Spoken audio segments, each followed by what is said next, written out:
Hey, welcome back to the channel. So today we're going to look at an app called Fictionary, which is a program that allows you to run your stories through an algorithm to test for developmental edits. And I know that sounds crazy just on the surface, but bear with me. It's actually kind of an interesting way it handles things. But when you write an essay, not an essay, when you write a novel or any kind of, even a novella, anything that's over 25,000 words, you want to see if the pacing's working. You want to see if your characters come in and out at the right times. You want to see if you're integrating your plot points and everything in the proper pacing. You just want to make sure everything works. And what Fictionary's goal is to give you sort of that pre-screen of your essays. I keep saying essay because I work at a college. Your novel, you want to make sure your novel structure is sound. So this app is supposed to help you kind of give you the bird's eye view of what your novel looks like. So I have, right now I've got a free trial. So I'm not running off of a paid version of this yet, and I'll talk more about that at the end of this video. But there is a 14-day trial available. So as I go through the details here, if there's something you want to try out for yourself, I'll have a link in the description. Check it out. Personally, I think the program is pretty decent. I will kind of give my opinions of it as I go along. So, if you have to kind of watch the whole video to kind of see how each of these functions work. But I would say that if you're, especially if you're starting out or if you're having trouble getting beta readers, this might be a good alternative for you. If you have beta readers, certainly use them. And I think even Fictionary will tell you, this is a good program to have before you send out to the beta readers. So, but I want to show you what it offers, and then you make your own decisions, and we'll go from there. Okay. So when you sign up, they're going to walk you through all of this, so you're not going to ever be lost. They literally hold your hand as you go through. I've already gone through a good chunk of this, so most of my tutorials I think have already been exhausted. Although you can always go back and rewatch the tutorial by clicking on these buttons here. I don't need to do that right now because, again, I've already gone through some of the testing. But I want to show you what I have so far. So I am using my story Gutter Child as the base here. I'm using this in particular because this is prior to me uploading the most revised version online. And I'll link to that too if you're interested. If anything about what you see is interesting to you, you can certainly check it out. I appreciate it if you did because I like the story. But anyway, I do want to show you some of these different menus. Each menu is important in your development. So this is just kind of an overview of what each thing gives you. The bookshelf is your novels that you have active. I think you're allowed up to 3 at a time. Yeah, up to 3 projects. So if you do have anything new, by all means, make sure you finished your oldest one first.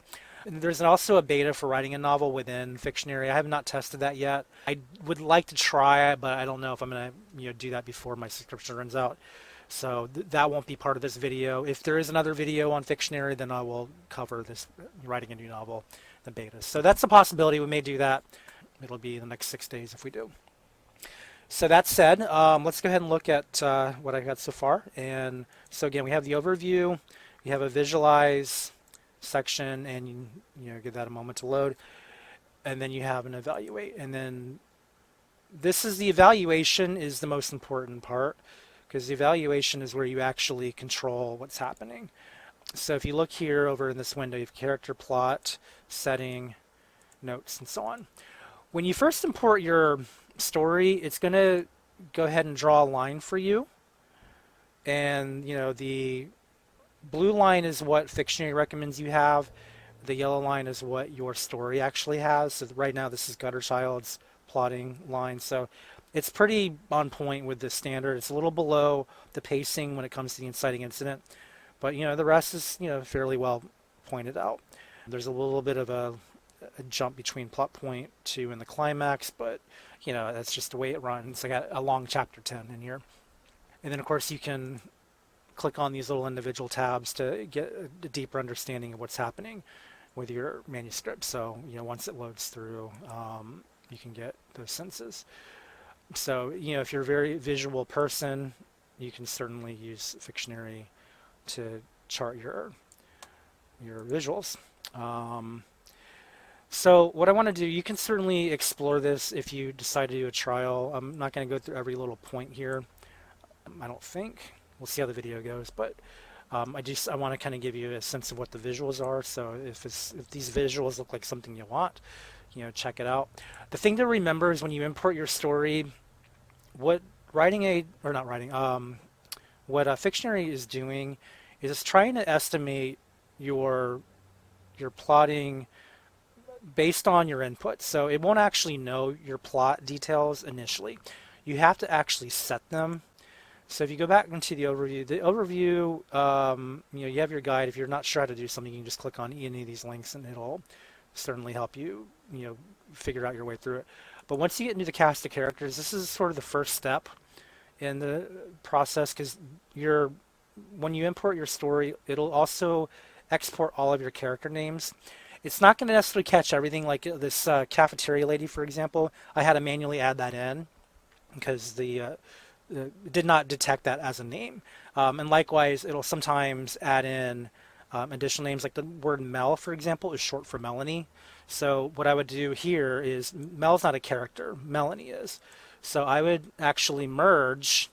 If I click on Mel, I have to click on the checkbox, and I would have to merge with Melanie. So if I click both of them together and then merge selected characters, what I would do, I would just make sure I tell us who the name is. I don't think I ever gave her a last name, so we'll leave that blank for now. In the future, I might decide I want a last name. When you're creating a novel, or even if you're trying to update this one, it might be a good idea to just flesh out who they are. Like, you could, if I did want to add her name, I could say I don't need to add, but if I want to, if I click over here, I can add a middle name or a last name. So maybe I want to give her last name. We'll say Melanie. I like Klondike. Nah, let's not do that. We'll do Cooper. Melanie Cooper. That's a good name. So now she has a last name for this video in this story, who knows. But yeah, if you decide that you don't have enough information, you can add information just by clicking on it. And then the other thing too is, if you decide that she's going to be your central character, then you can set it's a single POV. That's not going to happen here. So my central character is actually Jimmy Grogan. So he would be the POV character throughout most of these. Now, he may not necessarily be the POV in all of them. There's one of the things about Gutter Child is actually a short story I wrote for college about 2 decades ago. And the original main character was Beth Grogan, the sister. And so what I did is I kind of reorganized how the story is told so that it's no longer her story. It's actually Jimmy's story and discovering her story and all the fallout that happens in that. So I found that some more interesting dynamic, and also a little more in tune with who I am as a person, because I was never an 8-year-old girl. And so I kind of felt it was difficult to identify with Beth, the main character at the time, because at the time I wrote the story, it was all experimental. It was just to see, if I was able to transport into another character's brain who was separate from my own brain. And it worked out okay, but I just, at the end of the day, when it came time to turn it into a published story, I didn't want to leave it at just that. Plus, it was very short, so I added this extra frame, and then I didn't like the frame, so I expanded it to what it is today. And spoiler alert, it actually may become one more story. I may end up expanding it to a full-on novel with a different kind of tone at some point in the future. You have to subscribe to my channel or to my blog to find out more information on that if you're interested. Hopefully you are, because it'll be a really cool story if I ever get around to doing the second half. But anyway, won't be a second half, it'll be integrated. The story that you're reading now will actually end up being a subplot to the main, but that's okay. We'll figure that out as we go. That's part of the story development process too, is just figuring out what you have and deciding if you need more. And it really does start here.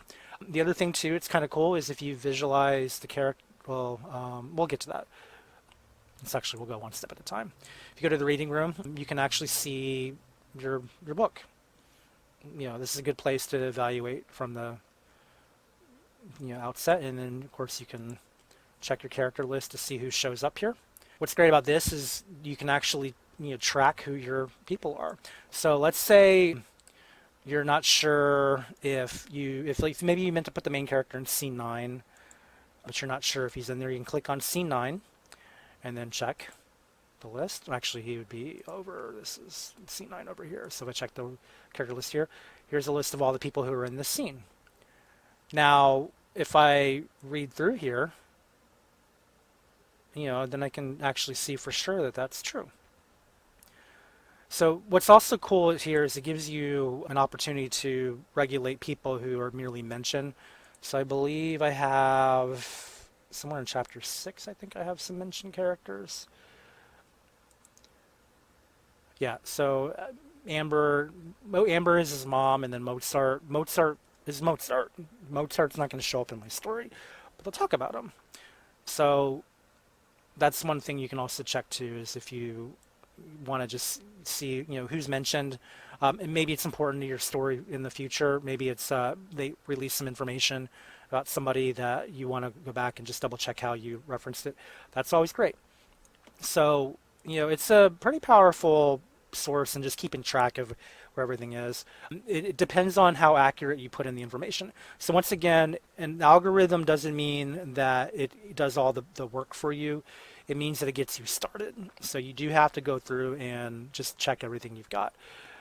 And same thing too with word clouds. Let's say if you have an over-reliance on a particular word, and you'll notice that it doesn't track your apostrophes, so it's going to cut off some of your words, but that's something they can probably fix in the future. But you'll see, like, okay, the word bed. I mentioned the word bed a lot in pillow. The reason why is because, it's important for that scene. And, in the story, Jimmy's roommate is very needy, and he decides that he can't sleep across from the room, so he pushes his bed up against Jimmy's bed, and it's really awkward. It's hilarious and crazy, kind of my bread and butter of my stories. If you've never read my work, that's kind of the stuff you get, is weird people doing weird things in spite of the straight man trying to, survive. But anyway, that's something that you can also look and see, like, what the references are. If you like that kind of visualization, that's really where this program shines. And compared to programs like yWriter and Scrivener, I have my reservations on its effectiveness, because you can accomplish most of what you want to do in those programs that you can do here. Even in the visualization, I think yWriter's got a visualization element. It's not as fancy as this, so if you like really nice, fancy, kind of fluid elements, then this really would be your way to go. That's what I really like about this program, is the visuals are much better than any of the free items that you have out there.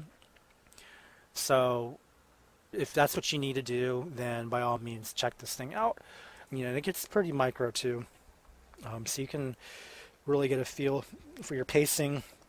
If you're having trouble with your pacing, or if you're not sure if your pacing is working, again, you can use this as an overview to see what you need to tweak. And then the other thing too I really like is you can check once you finish filling out. I haven't finished filling this out, so once I go past, I think scene 7 or 8, some of the information gets a little inaccurate, because I spent an evening on this last week kind of updating this, and then I did other things as I was trying to get my books back to Amazon, the updated version, so I kind of lost momentum here. But if I were to subscribe to the program, I'd definitely come back and try to finish this off. But you can see, it's pretty nice to have these extra elements here. It tells you who the point of view character is. You can see it's, for these 3 scenes, Beth is the point of view, and then Jimmy's the rest. The other thing I like about Fictionary is that it does chart your story by scene, not by chapter. And that's very important, because the chapter is really about the macro story within the much bigger picture. The scene is where all the story units actually happen. The scene is where you have to have all your beats in place, all of your structures. So you're really looking for your structural integrity through your scene. And so if you want to chart your scene, this gives you an opportunity to see the scene for what it actually is, out beyond the story itself. So I think that's really important to consider. And then it charts your progress. So when you're in the middle of trying to check how everything's coming together, this will chart your progress. Now, I don't know about this yet. I don't know what they're expecting me to do, because I still have it at 0. So, if you stick with the program long enough, you'll figure that out for yourself. But obviously, I have not taken enough time on this to, fill that in. But Yeah, so there's other things too. Again, for your insights, if you want to see how many scenes per chapter, you can do that. Character POV characters. So I should only have 2 total. Yeah. So this is actually inaccurate. I have to go back and fix this as I work my way through. And that's just a matter of me not setting the scene yet, but I will in time. So we get scene count, balance. So again, visualization. So it's a great visualization tool. Highly recommended if you like visualization. The scene opening types, this is where it checks your transitions from dramatic to action to scene setting. And there's like one other element they throw in there. Right here, yeah, description, action. This is just me not setting the scene yet. This is thought.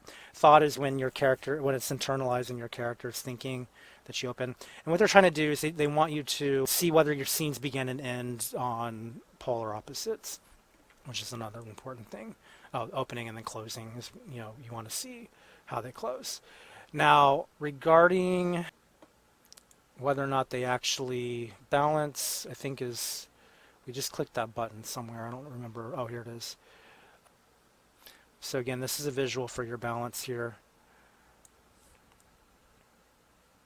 So anyway, you can explore that if you decide that this is for you. Setting insights, again, the Fictionary boasts 38 different categories where it'll check your story for things that work. And if you go to their website, you can see what those 38 elements are. I will tell you right now, I don't think they've actually implemented all 38. When it comes in particular to the senses, I've only noticed 3 out of the 5. Right here, yeah, sounds, smells, sights. There should be touch and there should also be taste. So those have not been integrated yet, but I imagine they'll do that in time because they are promising it on the web page. So I'm sure in time you'll have that option as well. So, is it complete? I don't know. I have my doubts that it's complete, but it's like any other software. It's in progress. So, lastly, you have evaluation. So again, evaluation is where you actually set your parameters. So I think I left off at scene 9. Maybe scene 8. Let's look at scene 8 here. So we're in chapter 5 right now. Scene 8, you'll find that I haven't set a goal yet. Right now, I think his goal is to establish himself as a student. So, or establish himself as establish himself. Cannot spell. Hold on. Establish himself as a college resident. We'll just say that for now. And what he's doing in the scene is he's trying to get used to the idea that he's not at home anymore. He's in a dorm. Oh, Oprah. This is, they actually called out Oprah's name. And if I go into the characters map, you'll see that. If I view the character list, Oprah's actually in here. And this is also another way you can add your characters. So if you want to add another character, then you just click on the ad and then pick who's in here. But for now, I'm not going to do that. So I'll just go back. Yeah, so the scene name, this is important because when you have a scene name, what the people at Fictionary recommend is try to have a scene name that's 3 words or less. If you have more than 3 words, they suggest that maybe your scene's trying to accomplish too much. And that's, again, important for plotting because you really want the scene to be about one thing. So in this scene, it'll be dorm room shenanigans. I'll put it that for now. I don't know if I spelled shenanigans right, but this is not a story arc scene. I've already mapped all my story arc scenes. So I would not say yes. I would, well, just for, if I said yes, then it's going to change the purpose and it's going to give me one of my main 5 points here, not including beginning or end. But it's not a story arc scene, so what it's going to do instead, it's going to establish one of these elements. So it's mainly going to establish setting because, again, this is the first scene where Jimmy's away from home and he's trying to get into the college life. So this is actually the purpose of the scene is to show him that he's in for a world of hurt because this is the worst college in the country and it's the only one that would take him. So I need to establish to the reader just how bad of a college this is right at the very start. He goes into to the dorm room, and his RA is basically, not helpful. He won't give him the correct key, so he's stuck, outside of his dorm, can't even get back in, and then he's fined because he's sleeping out in the hall. So, it's just things like that, and that's just one of many issues that happens around the college. The opening type, where you have to actually go back and look at the scene, what happened. So it looks like it's descriptive. So there's a little bit of wiggle room between description and action. Actions when things are happening, descriptions when you're describing something in particular. I would say this is a bit more description than action based on what is actually happening. I would say action is when you're actually kind of going into the plot. This is literally like right after the first plot point, so we're not really in that state yet of trying to establish the plot. We're just now Jimmy's in kind of not just a reaction mode, but he's trying to adjust to the changes in his life. So he doesn't really have anything to act on yet, so we wouldn't want action for that scene. But right here, we already have a buzzword, the word thought, right? So we're ending on a thought. Okay, and then as far as anchored goes, you can look at the tooltips if you're not sure what something is. Just click on it and it'll tell you. Leaving your reader adrift is never a good idea. The start of a new scene means point of view has changed, the setting has changed, or the time has changed, and so every scene needs to be anchored so you don't lose reader. What that means is it clear that your scene is defined, your time is defined, and all that? I would say the POV is definitely defined because we know it's Jimmy. The scene time, we know it's evening, which we would define that, I think, in the settings section. And then the scene setting, we know where he is. He's in his dorm. Okay, and then the entry hook, what is that? Grabbing the reader's attention. The great scene hook will keep them reading your story. So do we have a hook? We can just find what the hook is. It is, nightmare. Or it's not literally a nightmare. It's metaphorical nightmare, I guess. We might, fine-tune that when we're actually taking the time to think about it. Exit hook realizes he made a bad decision. There. Oops. I'm gonna actually fill that in.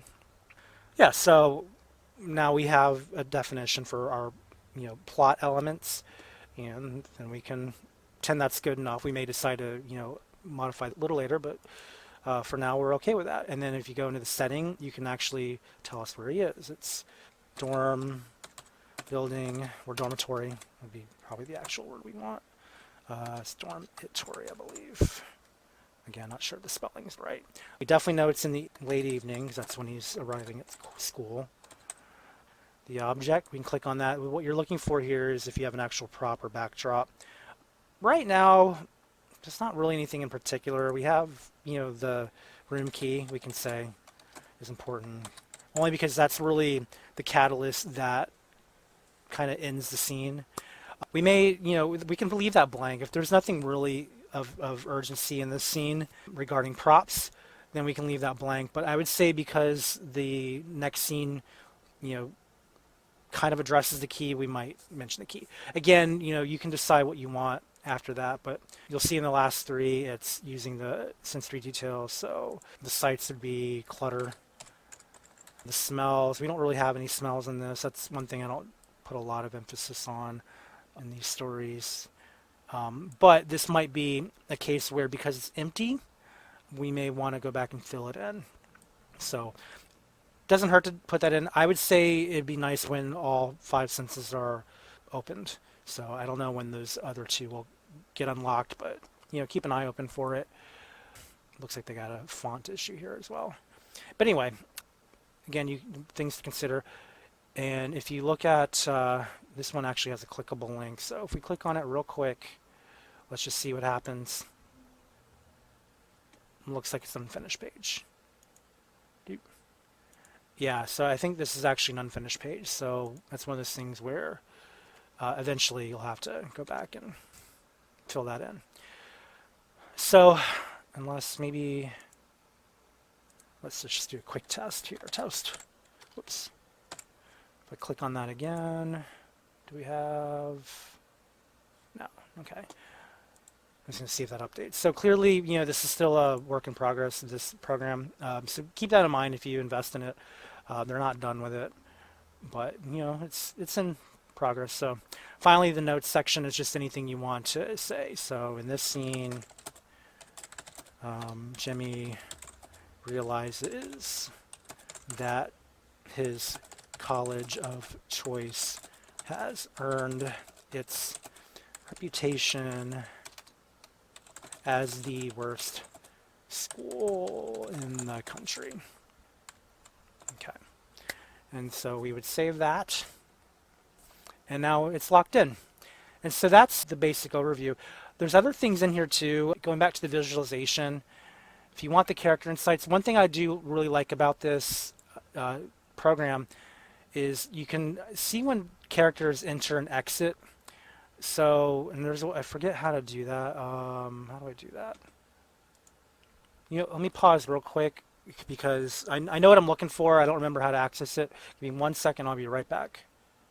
Sorry, actually, yeah, I totally overlooked it. When you're on the visualization section and you're on the arc here, then you can actually click on this window here and you can see when people show up. So what happens is, like, let's say I want to know how much Barry's in the scene. Barry's the roommate, if you're not sure.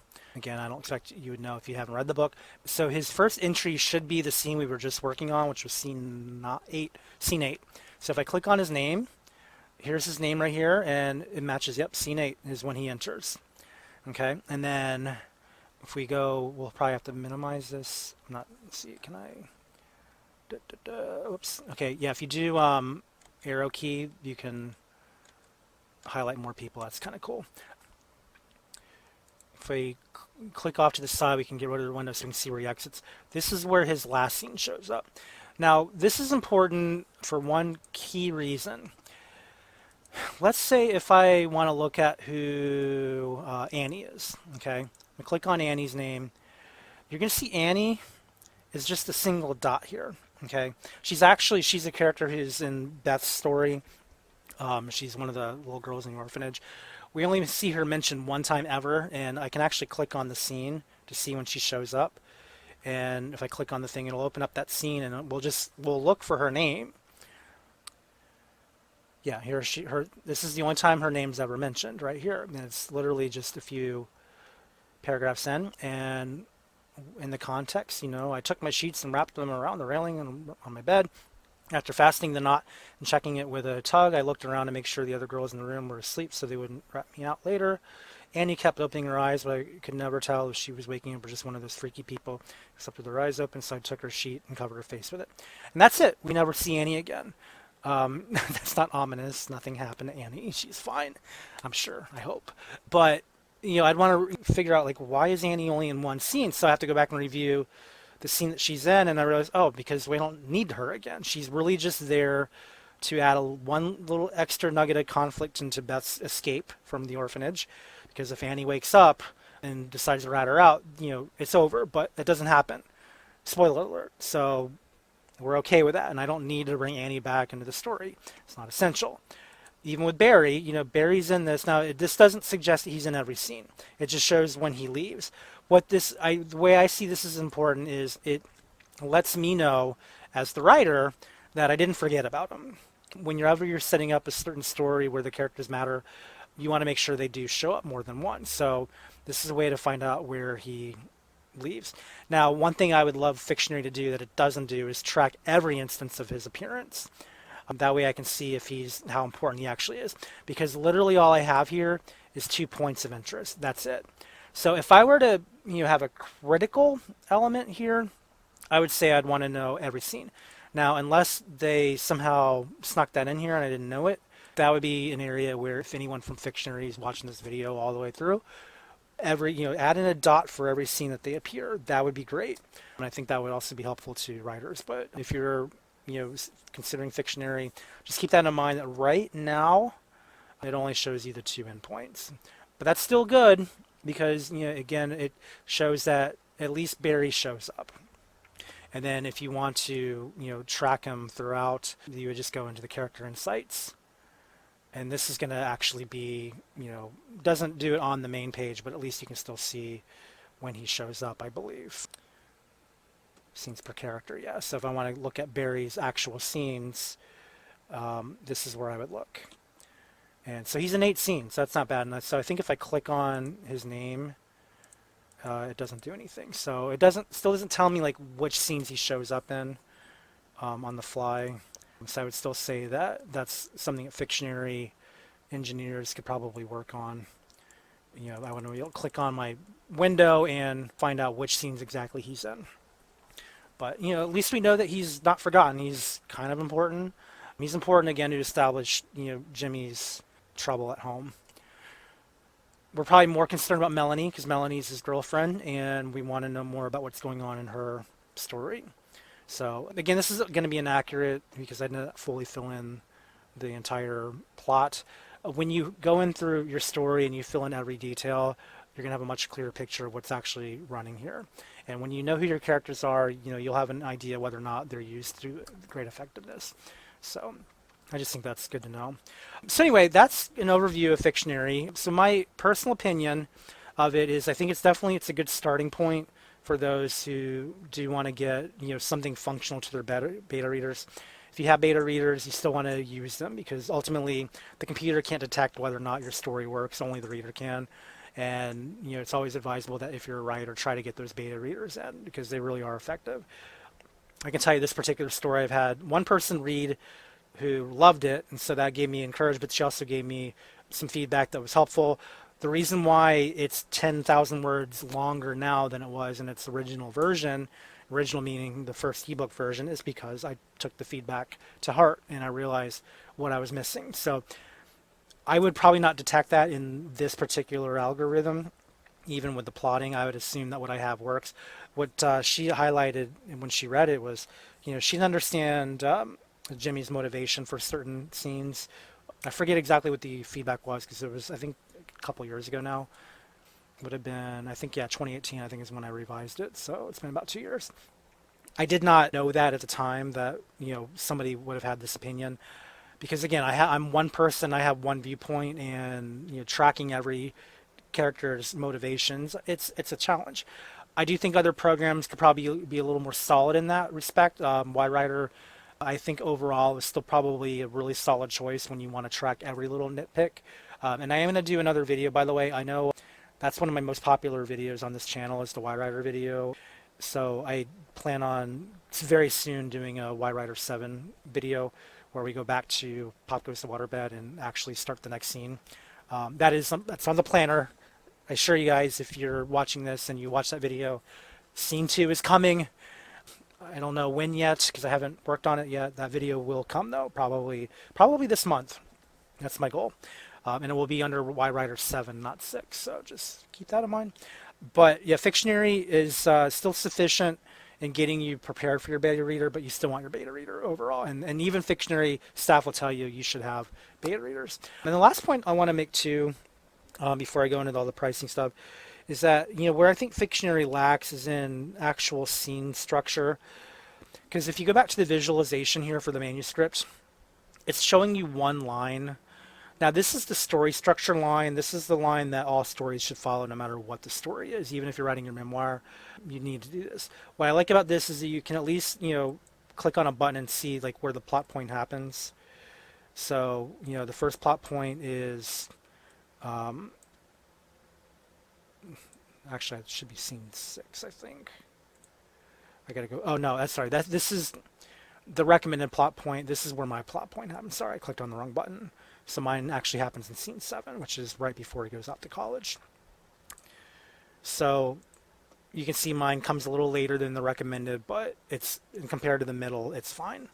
So I would evaluate this as still pretty on point, if not a little, if it takes a little longer to get the inciting incident, it's still fine. Where I would criticize the Fictionary, and again, this can be improved in time. This is not like they'll never get there. I'm sure they're going to continue to optimize their resource. It'd be nice to have scene structure displayed where you actually have your rises and falls. Every scene has to have your 5 points of story structure where it starts with the inciting incident and works their way to the climax. If you read Story Grid, you'll know what I'm talking about. Stephen Pressfield talks about it a lot. If you're not familiar with either of them, they're kind of in the same camp, but they really break down scene structure well. If you go to Writers Helping Writers, I believe is the website, I have other videos that reference it. Pretty much any reputable writing site will talk about elements of scene structure. I do think that Fictionary can be improved just by allowing you to track scene structure. in a kind of a more tangible way, like what's your first beat, what's your second beat, so on. The other thing too is when you read StoryGrid, it talks about how every scene has to have a positive or negative polarity, and it's based on Robert McKee's story, which is mainly for screenwriters, but you can adapt it to novels. The point is the reader gets bored if you end the scene in the same way that it began. And so where Fictionary can improve is to chart your graph of rises and falls of your positives and negatives, or your double positives and double negatives, or if it's like an info dump. And literally, I mean, they could have a tracker for just the scene is really meant for info dumping, and that's it. And there's no reason not to have that in here. Because if you go through StoryGrid, the first book they analyze is Silence of the Lambs, and they tell you that I think it's like chapter 3 or one of the earlier chapters, its whole design is just give you information. That's it. There's no rise and fall. There's no conflict. It's literally, you need to know this if you want to follow the rest of the story. So Fictionary could definitely benefit from something of that nature. Hopefully, again, if somebody's watching this from Fictionary, maybe as you improve your app, maybe add that in there somewhere. But overall, I do think it's a good program. Now, it's based on subscription. Do I think it's worth the price? Well, let's go look at the prices and we'll double check that. Give me 1 second. So about pricing, so like I said, subscription based, and if you go to the main Fictionary page, when you actually download the trial, you'll also see what its pricing is. Now, there's actually 2 programs they have. There's StoryTeller and StoryCoach. We were actually using StoryTeller, so we click on that.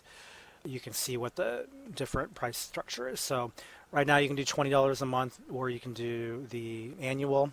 If you click on that, yeah, it's $16.67 a month, $200 out to start. Because I'm a pro writing aid user, I got an invitation to buy this for $87, I think, for the year. I didn't ultimately take it because I think it expired on May 5th, so I'm clearly over my time on that now. But I decided not to go with it right now because I don't think it's quite competitive with the yWriter program, which is free, in the sense that if I'm going to spend $16.50 or $20 a month, I want it to be able to accomplish a little bit more than just the nice flow chart that it gives me. The other thing I would say is Fictionary would be worth it if it had a lifetime subscription that's clearly identified on the main page. Or even like a 2-3 year plan that's a discount, where maybe let's say $100 annual and you pay $300 up front for 3 years. I mean, I would be okay with that. I might use it enough to justify that kind of price, especially if I have the beta reader. So what you really got to do is, if you're going to decide that this is for you, you got to really factor in, like, what does your resources allow you for? Do you have beta readers? Do you have a plan?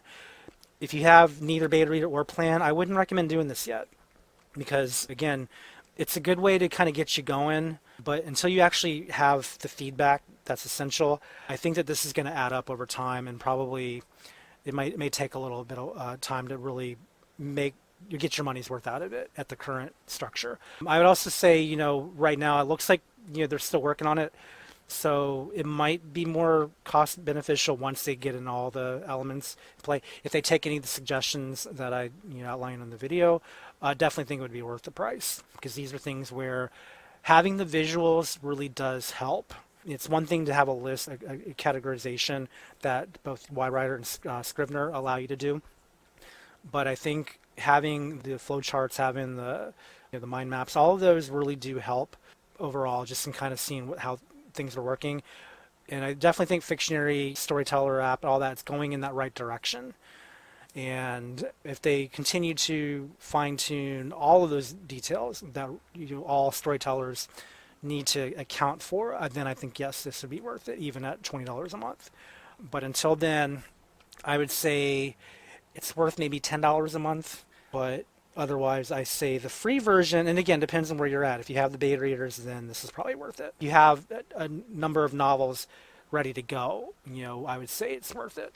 But if you're starting out for the very first time, and I don't want to say it's not worth it yet, because we're going to test the feature where you can actually write the book within Fictionary, so that may justify the price.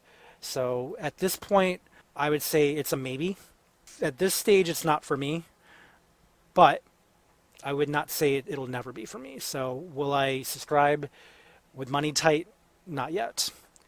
If your money's not tight, if you can afford an editor, you can probably afford Fictionary.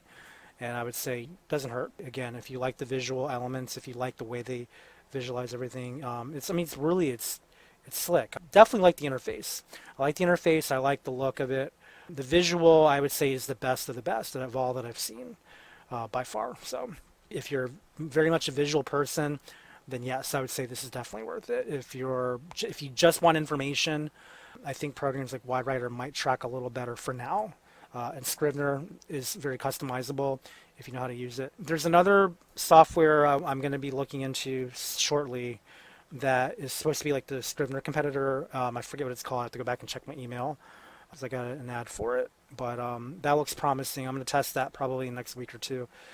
So just keep a watch on this channel. Again, I forget what it's called right now, but clearly you'll see it when it shows up in the video queue.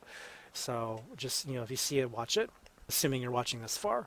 And I do thank you if you're watching this far. I'm always grateful for you viewers who stick with it. I know that it can be kind of boring over a long period of time to watch an instructional video about how to write this and that. I get it.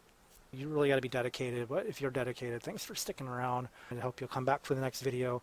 I'm not sure yet if this is going to be live before or after, but I just spent last night recording 4 videos on Google Play, Google Apps for books. Google recently reopened their service to authors, to all indie authors, and so I've recently uploaded Shell Out to the service, and I'm going to be working on some of my other books in the, probably not today, but in the next few days or so, I'll probably be adding more.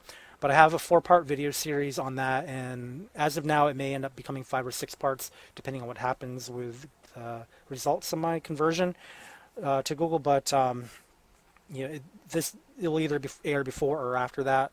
But either way, I do encourage you to check those out too once they go live, if they're not already live. So again, as of now, there's at least 4 parts. There could be more.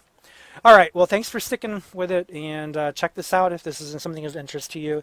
And even if it's not of interest to you right now, based on what you looked at, I would say for sure go back and check it out in time, because I can't imagine that they would give up on it now. I definitely think that this is the kind of software or app that will become really great in time. So, keep your eye on it if you're not interested today. But if you are interested, check it out for the trial and see if your story works. So, all right. Thanks for watching. Have a good one. Bye.